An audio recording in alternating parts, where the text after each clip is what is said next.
Big TV భక్తి సమాచారం WhatsApp ఛానల్లో జాయిన్ అవ్వండి. అన్ని విశేషాలు ఎప్పటికప్పుడు తెలుసుకోండి.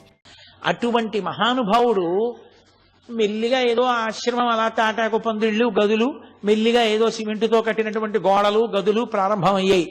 సూర్య నాగమ్మ గారు, నేను ఈ మిగిలిన ఉపన్యాసాల్లో ఎక్కడో దాని గురించి స్పృశిస్తాను తప్పకుండా. ఒకానొకప్పుడు హఠాత్తుగా రమణుల యొక్క శిల్పమూర్తిని తెప్పించారు. ఆవిడ తెల్లబోయారు సూర్యనాగమ్మ గారు. ఇదెందుకు ఈ శిల్పం అన్నారు. ఏమో ఇక శిల్పం అవసరం వచ్చిందేమో అన్నారు. ఇచ్చమ్మాళ్ళని ఒక మహాతల్లి పరమభక్తురాలు, ఆవిడ వెళ్ళిపోయింది, శరీరం వదిలేసింది. ఆవిడ ఎక్కడో శరీరం వదులుతుంటే ఇక్కడ అకస్మాత్తుగా ఆయన మౌనంలోకి వెళ్ళిపోయి ఒళ్ళంతా కాంతిపుంజం అయిపోయింది. 2.5 గంటల తర్వాత కాంతి ఆయన వదిలి ఆయన బహిర్ముఖులయ్యారు. ఖచ్చితంగా ఎన్ని గంటలకు ఆయన్ని కాంతిపుంజం పట్టుకుందో, ఆయన మౌనంలోకి వెళ్ళిపోయారో ఖచ్చితంగా ఆ సమయానికే ఇచ్చమ్మాళ్ళు అక్కడ శరీరం వదిలేసింది. పరమ భక్తురాలు ఆవిడ. ఆయన దగ్గరికి వచ్చి చెప్పారు వాళ్ళు, ఇచ్చమ్మాళ్ళు వెళ్ళిపోయిందని. తెలుసు ఇచ్చమ్మాళ్ళు వెళ్ళిపోయింది అని ఆయన అన్నారు. ఆవిడికి సమయం ఆసన్నమైంది, దీనికి ఎప్పుడో అన్నారు. అది మొట్టమొదటి మాట అవతార పరిసమాప్తికి. అందరూ హడిలిపోయారు, ఏమిటి ఇలా అంటున్నారని. తరువాతి కాలంలో మెల్లగా సర్కోమా పొడసూపింది. ఎడమ చేతి మోచేతి పైన ఒక చిన్న గడ్డలా ఒకటి వచ్చింది. వచ్చి అది మెల్లిగా పెద్దదై అది బద్దలై అందులోంచి నెత్తురు కారడం మొదలుపెట్టింది. ఇంత నెత్తురు కారిపోతోంది, నీరసపడిపోతున్నారు రోజు రోజుకి అని చుట్టూ ఉన్న వాళ్ళందరూ బెంగ పెట్టుకున్నారు. ఆకులు తీసుకొచ్చారు, పసర్లు పిండారు, రేడియం సూదులు తీసుకొచ్చారు, సూదులు గుచ్చి కట్టు కట్టారు. అందరూ ఆయన దగ్గరికి వెళ్ళి, భగవాన్ మీకు పుండు పుట్టిందా అనేవారు. ఆయన అనేవారు, నాకు పుండు పుట్టలేదు, పుండుకి పుండు పుట్టింది అనేవారు. ఈ శరీరమే పుండు, సుఖ దుఃఖములు అనుభవించడానికి వచ్చింది, ఈ పుండుకో పుండు పుట్టింది అనేవారు. అది అలా నెత్తురు కారిపోతుండేది. ఆఖరికి దానికి ఆపరేషన్ చేశారు. ఆపరేషన్ చేసి పుండు తీసేశారు. మళ్ళీ అది సెలవేసుకొచ్చి మళ్ళీ పుండు మీద ఇంకో పుండు వచ్చింది. అది అలా నెత్తురు కారుతూనే ఉండేది. అది విపరీతమైన పోటుట సర్కోమా. ఎవరైనా వచ్చి భగవాన్ అంత నెత్తురు కారుతోందంటే ఆయన అనేవారు, ఇది శమంతకమణి, ఎంత ఎర్ర బంగారం పెడుతోందో చూశారా అనేవారు. ఒకానొక సందర్భంలో జలగలతో కరిపించారు. అది నెత్తురు తాగేస్తుంది, చెడు నెత్తురని. అవి విడిచిపెట్టలేదు, తాగి అలాగే స్తబ్దుగా ఉండిపోయాయి. ఏమిటి జలగలు అలా ఉండిపోయాయి అన్నారు ఎవరో. దానికి కూడా సమాధి స్థితి అబ్బిందేమో అన్నారు. దానికి ముగ్గు వేసి లాగేశారు ఆ జలగల్ని. అవి చిన్న మాంసం ముక్కలతో ఊడిపోయాయి. ఆయనకి ఎనస్థీషియా ఇస్తామన్నారు. నాకు మత్తెందుకు, దీన్ని మీరు కోసుకుంటానంటున్నారు, కొయ్యండి, నేను సాక్షిని అన్నారు. అంతటి సాక్షిత్వాన్ని పొందినటువంటి మహాజ్ఞాని మహానుభావుడు. అటువంటి స్థితిని చేరిపోయినటువంటి భగవానులు అప్పుడు కూడా, ఆ స్థితిలో కూడా వేదపారాయణం జరిగేటటువంటి సమయంలో మాత్రం బయటికి వచ్చి కూర్చుని దర్శనమిస్తుండేవారు. కొన్ని వేల మంది ఆశ్రమమంతా చేరిపోయి ఆ ఘోష వినపడుతూనే ఉండేది. అరుణాచల శివ, అరుణాచల శివ, అరుణాచల శివ, అరుణాచల. ఆయనకి అది పరమ ప్రీతి పాత్రం ఆ భజన. ఆ అరుణాచల అక్షర మణమాల అని ఆయన చేత రచింపబడింది. అది ఆయన చదువుతూ ఉండేవారు. ఒక్కరోజైనా ఈ ఉపన్యాసాలు చెప్పుకున్నందుకు నేను అరుణాచల అక్షర మణమాల తీసుకొచ్చి దాని తెలుగు అనువాదం చేశారు పెద్దలు. దాని తెలుగు అనువాదంలోంచి నేను అక్షరమణమాలలోంచి చదువుతాను. మీ అందరూ కూడా ఒక రోజున చక్కగా అరుణాచల శివ, అరుణాచల శివ, అరుణాచల శివ, అరుణాచల అని ప్రార్థన చేద్దురు గాని ఒక్కరోజైనా కనీసం ఆ భజన చేద్దాం మనం. కాబట్టి అందరూ భజన చేస్తున్నారు. ఎంతమందో ఆయన్ని నమ్ముకున్న మహానుభావుడు, ఆయన దర్శనం అవ్వకపోతే ఎలా అని అలమటించిపోతున్న వాళ్ళు. అటువంటి వ్యక్తి ఆ ప్రమాదీనామ సంవత్సర చైత్ర బహుళ త్రయోదశి పూర్వాషాఢ నక్షత్రం ఉండగా ఆయన 8:47 ఇప్పటికీ రమణ మహర్షి శరీరాన్ని విడిచిపెట్టేసినటువంటి సమయాన్ని చూపిస్తున్న క్యాలెండరు గడియారం ఆ నిమిషాల దగ్గర ఆగిపోయి రమణులు శరీరం విడిచిపెట్టేసినటువంటి గది దగ్గర కనపడుతుంది. ఎప్పుడూ లేనిది ఆయన అకస్మాత్తుగా లేచి కూర్చుంటానన్నారు. లేచి కూర్చోవడం అంటే మంచం మీదే కూర్చోపెట్టారు, వెనక దిండు పెట్టి. ఎడం చేయి కదిలేది కాదు, ఆ ఎడం చేతిని కదిపి ఒళ్ళో పెట్టుకున్నారు. ఒళ్ళో పెట్టుకుని కుడికంటి వెంట బాష్పధార కారింది. అప్పటికే ఆయన ఎన్నో మాటలు అనేవారు. ఒళ్ళు ఉనికిపోయి జ్వరం వచ్చేస్తే ఆయన్ని పట్టుకోబోయారు.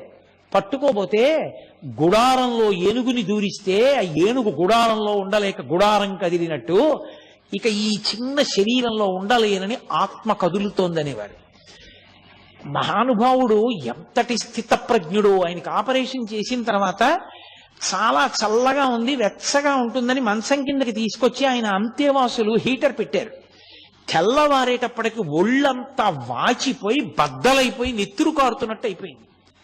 డాక్టర్లను పిలిచారు. వాళ్ళు పరిగెత్తుకొచ్చన్నారు, ఎవరు పెట్టారు హీటరు?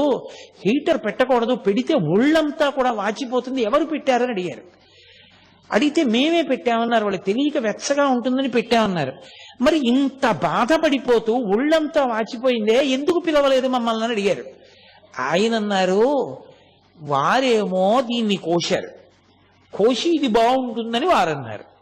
వారేమో మంచం కింద హీటర్ పెట్టి దీనికి బాగుంటుందన్నారు. ఇదేమో నేను లొంగనంది, పైగా హీటర్ పెడితే నాకు నచ్చలేదని ఇదేమో ఇలా తయారైంది. వారి పంతం వారిది, వీరి పంతం వీరిది, దీని పంతం దీనిది, ముగ్గురి పంతాలు చూస్తున్నాను తమాషా అన్నారు ఆయన. ఒక ఆయన అన్నాడు, అలా కాదు భగవాన్, ఇక్కడ ఆపరేషన్ చేస్తే మళ్ళీ వచ్చేస్తోంది, అందుకని ఎడం చేయి తీసేస్తా అన్నారు. ఆయన చిరునవ్వు నవ్వన్నారు, నా అదృష్టం, తల మీద పుడితే తలకొద్దురా అన్నారు. తప్ప అలా చేయి తీయించేసుకునేదో బతుకుదామన్నా ఆ శరీరంతో ఉండాలన్న కోరిక కూడా లేదు. ఆ క్షణం రానే వచ్చింది. ఇంతమంది ప్రార్థన చేస్తున్నారు. కుడికంటి వెంట బాష్పధార కారింది. అంటే పరమానందాన్ని పొందారమ్మయ్యా, అయిపోయింది శరీరం, ప్రారంధ కర్మ అయిపోయింది, వదిలిపెట్టేశాను శరీరాన్ని. కొన్ని వేల మంది చూస్తూ ఉండగా ఆ అరుణాచల క్షేత్రంలో ఆ ఊళ్ళో వాళ్ళు కూడా చూస్తుండగా ఆయనలోంచి ఒక జ్యోతి బయటికి వెళ్ళి నిలబడింది రమణాశ్రమంలో పైన. అందరూ ఆశ్చర్యంతో ఆ జ్యోతి వంక చూస్తూ వెలిగిపోతోంది ప్రకాశంతో. రాత్రి 8:47 సమయం. అందరూ ఆ జ్యోతి వంక చూసి భగవాన్ రమణ అరుణాచల శివ అరుణాచల శివ అని అరుస్తున్నారు. ఆ జ్యోతి క్రమక్రమంగా పైకెక్కుతూ అరుణాచల పర్వతానికి ప్రదక్షిణం చేస్తూ ఈశాన్య దిక్కుగా వెళ్ళి ఆ కొండలోకి కలిసిపోయింది.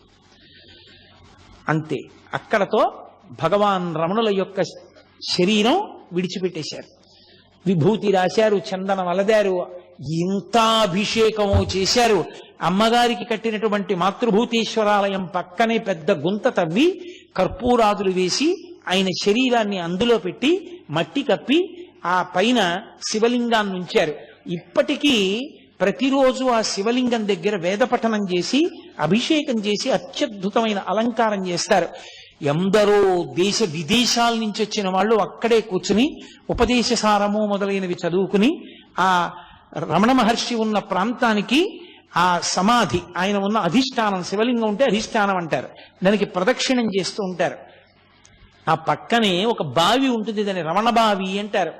రమణ మహర్షి తల్లిగారు అళగమ్మ గారి శరీరం విడిచిపెట్టినప్పుడు సమాధి కట్టిన రోజుల్లో అక్కడ కావలసినంత నీరు దొరకకపోతే ఎక్కడికో పాలితీర్థానికి వెళ్ళి నీళ్లు పట్టుకొస్తుండేవారు. శవానికి నీళ్లు పోసినప్పుడు కూడా ఆ నీళ్లు అంత దూరం వెళ్ళి తెస్తున్నారని రమణ మహర్షి ఒక చోట కూర్చుని చేత్తో ఇలా అన్నారు. ఇలా అన్నారు కదా భగవానులని తవ్వారు. తవ్వితే అక్కడ జలపడింది. ఇప్పటికీ ఇది తిరువన్నామలై అంతా ఎండిపోతుంది, కానీ ఆ నూతిలో నీళ్లు మాత్రం ఎప్పుడూ ఎండవు. దాన్ని రమణబావి అని పిలుస్తారు. దాన్ని అఘశమన తీర్థము అని పిలుస్తారు. అఘములంటే పాపములు, పాపములను శమింపచేయగలిగిన తీర్థము రమణ తీర్థము, అఘశమన తీర్థము. రమణులు ఉన్నంత కాలం కూడా ఆ అందులో ఉన్నటువంటి తీర్థంతోటే మాతృభూతేశ్వరాలయంలో అర్చనలన్నీ జరుగుతుండేవి. మహానుభావుడు పుట్టినప్పుడు కనులు లేని కబోది ఒక జ్యోతి పుట్టిందిరా, వెలిగిపోతోంది పురుటి గదిలో అంది. మీతో మనవి చేశాను నేను మొదటి రోజున.